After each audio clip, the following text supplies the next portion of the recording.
Hi, it's Toby from Heavyweight MMA. Today with Jesse James Parr, son of some fighting legends, man. Good morning. How are you?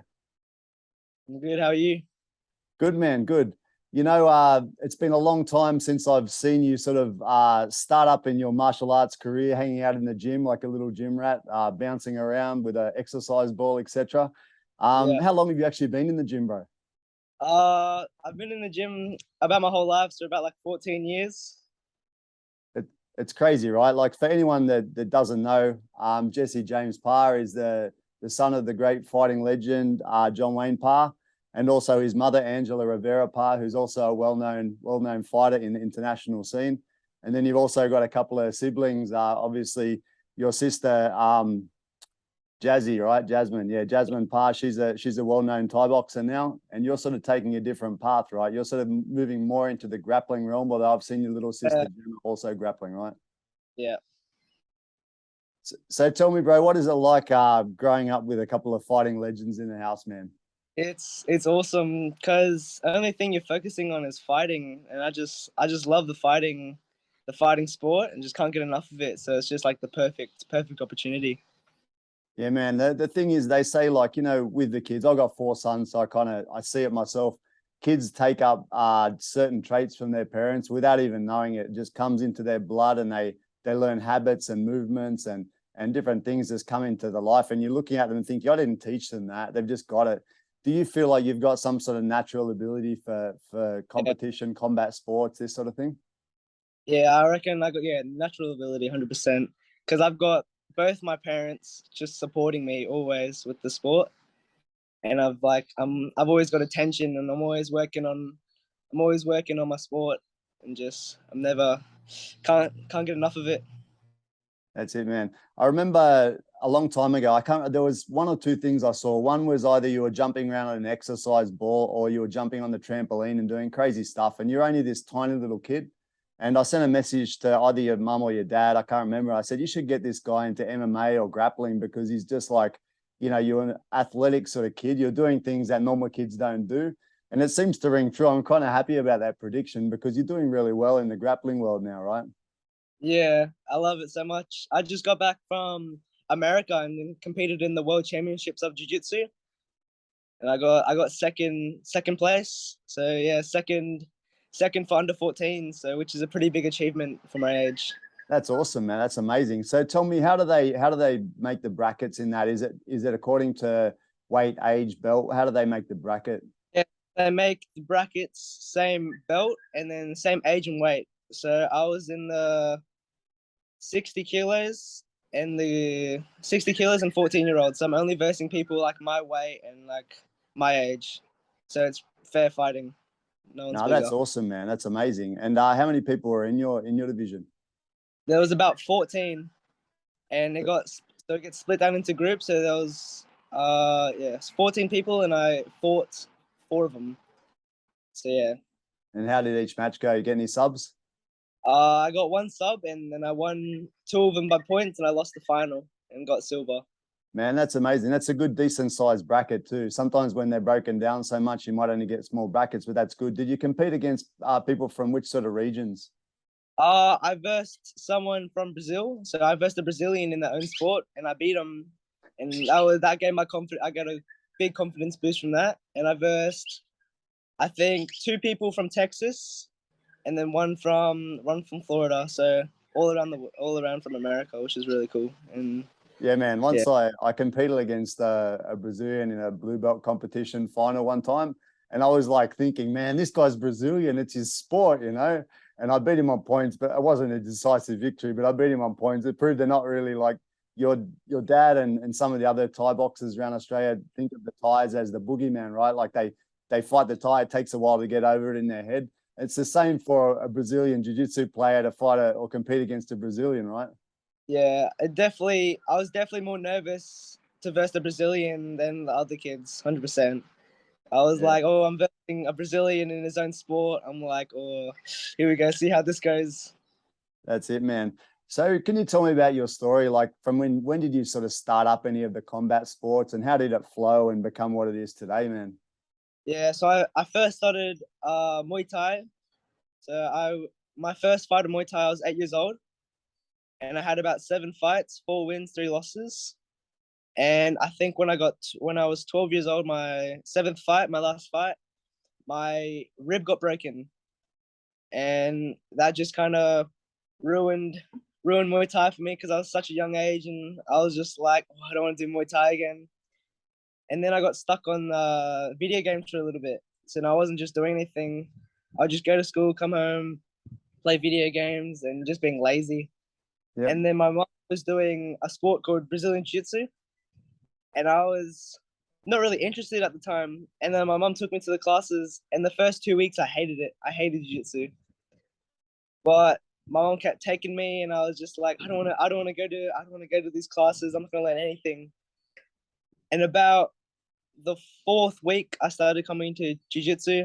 I started getting a little bit excited to come because I was always learning these just cool tricks, and I could use my mobility and my speed to use it in the sport.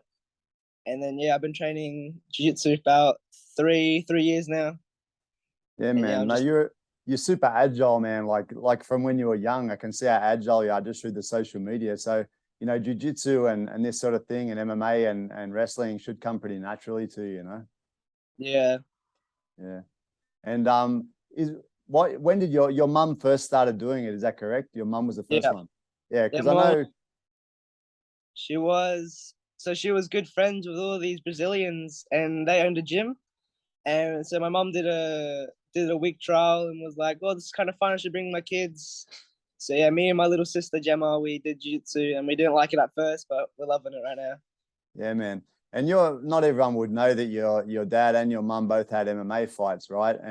And the weak side of their MMA was obviously grappling, because they both lost their matches by submission. All their 3 matches, 2 for your mum and 1 for your dad, by submission, right? So it's kind of cool that now their son's going to be you're going to swing towards being more of a grappler than a stand-up fighter, right? Yeah, 100%. Yeah, my goal right now is to have an MMA fight, because I'm going to be around 16 to fight MMA with headshots. But right now I'm doing these junior shows with no headshots and just body contact, and I'm using my jiu-jitsu in it, and it's working really well with it. Yeah, man, I saw those fights. I didn't realize, actually, just watching, I didn't realize there was no headshots. I just saw some kicks, and then you took them down straight away, right? Like, you're fast to go for the takedown, and you like working in the guard, yeah?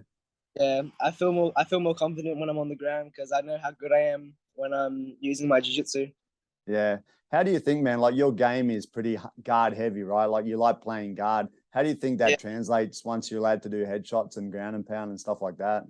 Yeah, when I'm allowed to use headshots and I'm on the bottom, it's going to be good because I got long legs. So it's just easy to push them away, and good for submissions like the triangle choke and the just armbar, and very flexible. I'm just everywhere. Next minute I'm on the floor, next minute I'm on your back checking you out. Man, there's not, like, when you think of UFC, everyone's sort of all rounder. There you can see the classic wrestlers, classic stand-up fighters and that, but you don't see so many these days that are really strong in the jiu-jitsu game and like to play guard and that. Is there anyone that you sort of look up to that is a guard player or likes to play a strong jiu-jitsu game for MMA?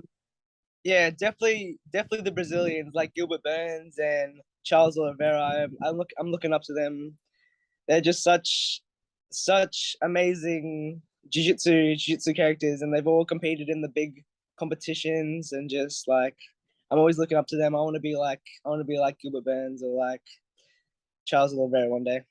Cool, man. And what about Ryan Hall? What do you think of him, man? Because some of your moves are pretty similar to him. I'm sure you like throwing Imanari rolls in and shooting for legs and that, right? Yeah, I feel like I've got same game as Ryan Hall. Yeah, because it's pretty interesting. He throws people off, although he's been damaged a few times by people. He throws people off because no one approaches the MMA game in the same way as him, you know? Yeah. And what do you think? Are you very interested in watching BJJ as well, or grappling, like, for example, ADCC this weekend? Yeah, I was just watching ADCC highlights and from 2020, and it's just so crazy how like so much you can do in jiu-jitsu. It's just like never like not exciting. Like there's 2 games. You're either stalling or you're either moving around moving around every minute, and it's just those are the matches I'm most excited for. Yeah. What about the super fight, man, with Galval and Gordon Ryan? What do you think of that one? Who's going to take it? Oh, that's a tough one. I reckon, man, Gordon Ryan's a different breed, but Andrew Galval's a big dude. So yeah, my predictions is probably Gordon Ryan 100%. Yeah, Gordon Ryan's like he's a big one, but Galval is so experienced, right? He's probably the most experienced guy in the ADCC now. So, and I'm actually from an Atos gym, so I'm kind of hoping Galval gets it, but it's a big task ahead of him, right? Yeah, it's a big task. I want Galval to win. My dad met him when he was in Singapore fighting on one championship. And yeah, I was kind of jealous because he got a photo, and I was like, oh, I'm missing out on meeting one of the best jiu-jitsu competitors. That's it, man. Now, being a kid, you're still going to school and everything. How do you juggle in the training and like, are you really focused on it? Do you train every day? How do you roll? Yeah, I train every day. Every time I come back from school, I'm always straight away getting my gi ready, getting my no-gi stuff, my rash guard, getting my gi and belt, and just putting in the car and just ready to go always. Yeah, as soon as I come back from school, I'm getting ready and just going to the gym. That's cool, man. I've talked to some of the greats around, and the key sort of trait of these guys, if they started young, is they start it and then they just can't stop. They just keep going, and persistence is the key to success. It's not necessarily natural talent, which I think you have, but if you combine natural talent and you have persistence, you keep training, you're bound to get to the top, and you look like you're not far away from that already, man. So 100%. that's good. One of the advice I give to beginners, just always show up. Like, you don't have to be amazing, but always showing up is just the key of being one of the greatest. That's it, man. And so what is your goal? You just said you want to fight MMA. You're 15 now. You got to wait till you're 16 to compete, right? How far away is that? Yeah, I'm 14 at the moment. Oh, 14. All right. Yeah. And then you gotta be 16. I wanna fight headshots. I wanna fight MMA with headshots.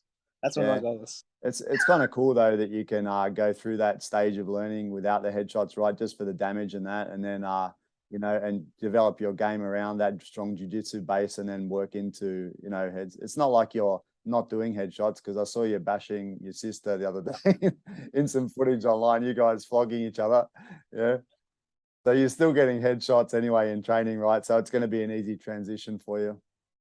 Yeah, you got a little bit emotional at the end. It started it was just like a light spar, and then we turned it into heavy sparring. It got very physical at the end. So we're just like we gave each other a hug. It was like, oh, just it is what it is. What about at home? Does that ever happen in the past? You or any of your sisters fighting like that? We always fight. I like to fight Jemma, my little sister. Jemma loves just beating me up, just randomly just kicks me and punches me. I'm like, what are you doing? And that's what I used to do to Jazzy when I was little, and that's what she used to do to me. Me and Jazz used to play fight all the time. That's cool, man. Hey, on the Australian scene, do you follow the Australian MMA fights? Like this weekend, there's two. One finished yesterday, and there's another one today. Eternal. Have you heard of this show? Yeah, the Eternal. I'm going that tonight. I'm in the corner for one of the boys, and I'm just gonna help them warm up because they're about similar weight as me. Awesome.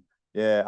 Colby Thickness, who's a friend of mine on this channel, comes on. Sometimes he's competing tonight, so I'm looking forward to seeing him, how he goes. On the Australian scene, which sort of fighters do you like, bro? I like Alex Volkanovski. He's cool. I love that guy. He's just so little, and he's always just coming in and just doesn't care, and just always bashing everyone. He's the champ right now, so 100% good to see Australia representing in the UFC and just killing everyone. Exactly, bro. We've got a couple of good fighters up there. Jamie Malaki is from my home area. Jack Della over in Perth. They're good guys, and they're doing really well. So yeah, looking forward to some more Aussies getting up there. On that regional scene, bro, do you train with any of the guys that compete in Eternal? Or any of the other shows? Yeah, I'm training. So one of my good training partners, his name's Dylan. He's fighting tonight, and he's usually a Muay Thai fighter, and he hates MMA. But he had a Muay Thai fight last week, and he was like, oh, and then He had a Muay Thai fight. He won the fight by knockout, second round, I think. And then some promoter was like, "Oh, we need someone 61 kilos to fight Eternal MMA." And so Dylan was like, "I don't like MMA, but I'll just do it. Might as well just do it. Still young, get as much, what's the word? As much experience as you can while you're young." Yeah, why not, man? Just like your old man jumped in there and just had a go. You know, learned grappling for a couple of months and then jumped in against who was that guy he fought? I forget his name. Tony Bonello. He fought a guy called Tony Bonello who was experienced in the grappling, and yeah, I think just got taken down pretty quickly, unfortunately. Yeah, but he tried. He had to go. Man, I was wondering, like, your game's heavily jiu-jitsu oriented. What about the wrestling side? Do you do wrestling at all? Yeah, I'm doing on Wednesday at my gym. Do you know the fighter Reese McLaren? Yeah. Or Reese He was in one, right? He was in one FC, wasn't it? Yeah, he's in one championship. Yeah. And he wrestling classes at my gym. So I go to that every week, and it's really helping my wrestling. And at the moment, I'm trying to go from a guard player to a wrestler. And then wrestling's helping with the MMA so much. Yeah, definitely. I was watching you do the jiu-jitsu. You like going straight to the guard, but you're also pretty quick to jump on top position as well. So you got a pretty versatile game. I think you can work on both, right? Yeah. Yeah, I've got a Nogi super fight coming up, and I'm planning to use my wrestling in that. Where's that one? Where's that going to be? What show? It's called Trilogy. Yep. And it's an Australian event, and it's in up in Burleigh, so right near my gym. Yep. Yeah. So there's 3 kids in my division. So one of them I've beaten, and so there's 3 kids. One of them I've beaten, and then the other one I've lost to. Yeah. So this is going to be exciting. Going to be some fireworks. Oh, that's a good challenge, man. What sort of accolades have you got so far in the grappling world, bro? Like, what sort of titles have you won? So I've won. So right now I'm the 3-time state champion in jiu-jitsu. And I've just won a couple weeks ago. I just won Australian Nationals. So that means So I got gold in Australian Nationals, and then from America, I'm second in the world. Yeah. My age group and my weight group. So yeah. So Queensland state champion, national champion, and second in the world. That's amazing, man. That's really good, bro. It's really good. I'm proud of you guys, man. And I'm sure you know, your family's super proud to have kids that are representing in the world combat stage, man. So it's cool. Yeah. Right, man. Well, I wanted to talk to you. Like I said, on this show, we talked to some of the guys in the UFC. A couple of those guys we talked about, I've spoken with, but I also want to talk to people that are, you know, rising stars such as yourself. So thanks for your time, bro. And it'd be good if we can just keep in touch. I'd like to see you maybe before you have your first fight or something like that. We'll catch up and have a chat. And yeah, wish you all the best, bro. But yeah, thanks for coming on. Yeah, thank you. Thank you for having me.